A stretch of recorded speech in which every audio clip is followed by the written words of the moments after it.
Ventures media analytics expert Dow Nguyen, recorded live at TED NYC 2017.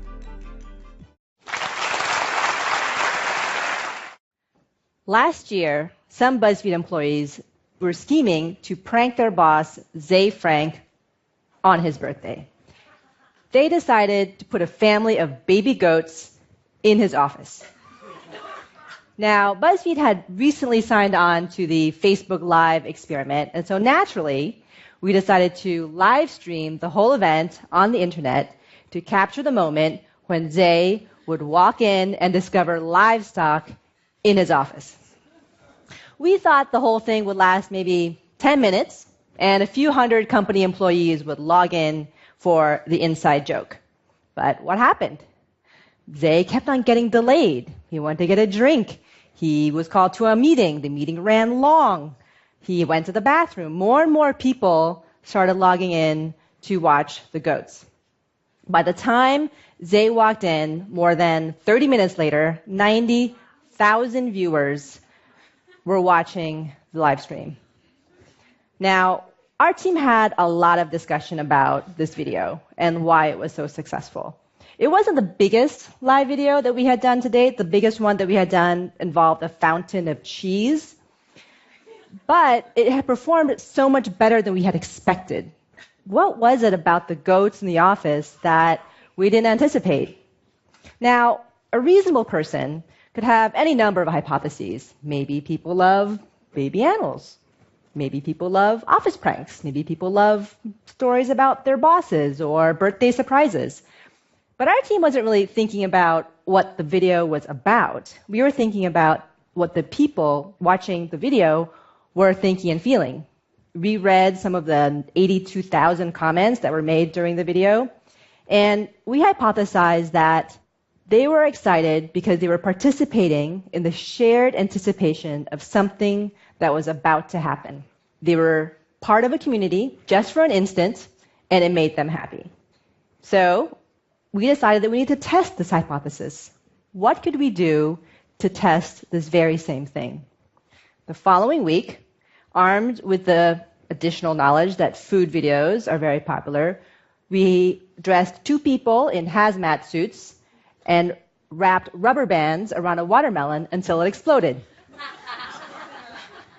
800,000 people watched the 690th rubber band explode the watermelon, marking it as the biggest Facebook Live event to date.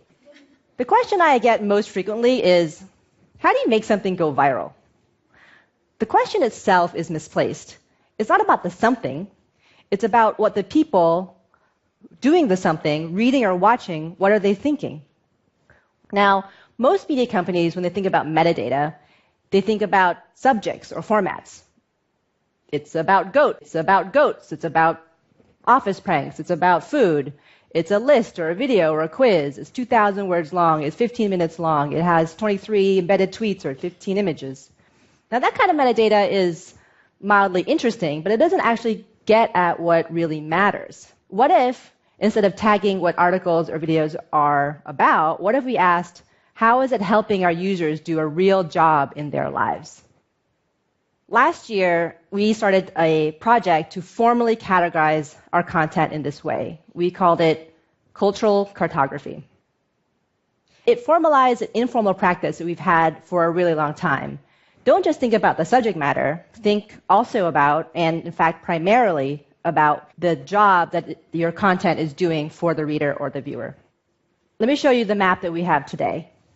Each bubble is a specific job, and each group of bubbles in a specific color are related jobs. First up, humor. Makes me laugh. There's so many ways to make somebody laugh. You could be laughing at someone, you could laugh at specific internet humor, you could be laughing at some good, clean, inoffensive dad jokes. This is me. Identity. People are increasingly using media to explain, this is who I am. This is my upbringing, this is my culture, this is my fandom, this is my guilty pleasure, and this is how I laugh about myself. Helps me connect with another person. This is one of the greatest gifts of the internet. It's amazing when you find a piece of media that precisely describes your bond with someone. This is a group of jobs that helps me do something, helps me settle an argument, helps me learn something about myself or another person, or helps me explain my story. This is a group of jobs that makes me feel something, makes me curious or sad, or restores my faith in humanity. Many media companies and creators do put themselves in their audience's shoes. But in the age of social media, we can go much farther. People are connected to each other on Facebook, on Twitter, and they're increasingly using media to have a conversation and to talk to each other. If we can be a part of establishing a deeper connection between two people, then we will have done a real job for these people. Let me give you some examples of how this plays out. This is one of my favorite lists, 32 memes you should send your sister immediately. Immediately. For example, when you're going through your sister's stuff and you hear her coming up the stairs. Absolutely, I've done that. Watching your sister get in trouble for something that you did and blamed on her. Yes, I've done that as well. This list got 3 million views. Why is that? Because it did very well several jobs. This is us, connects with family, makes me laugh. Here's some of the thousands and thousands of comments that sisters sent to each other using this list. Sometimes we discover what jobs do after the fact.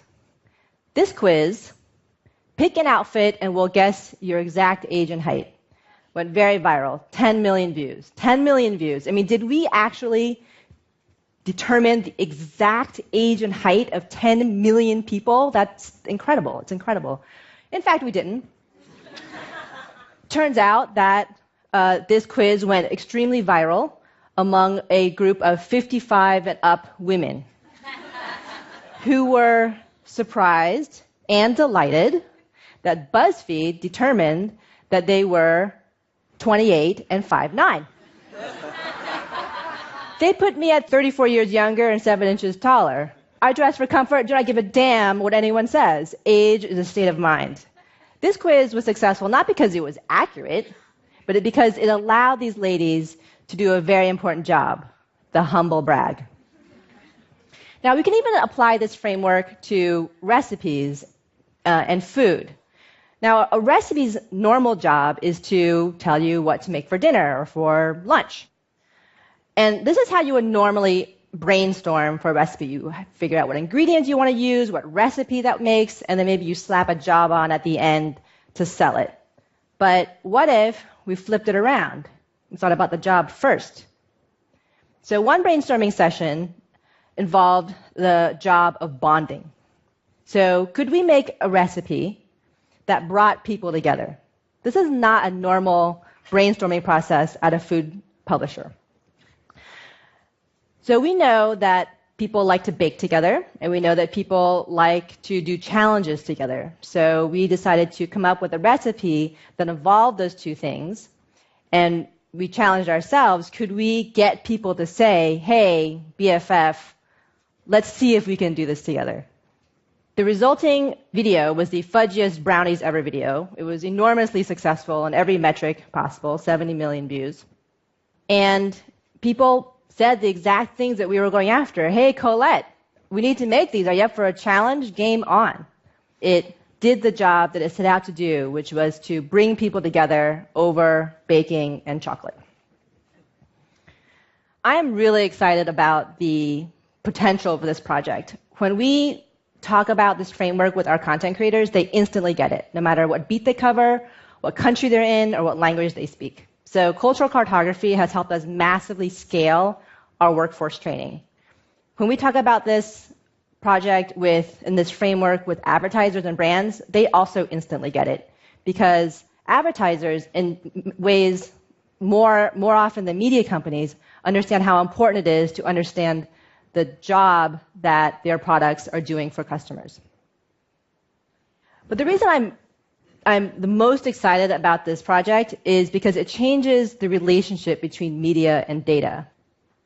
Most media companies think about media as mine.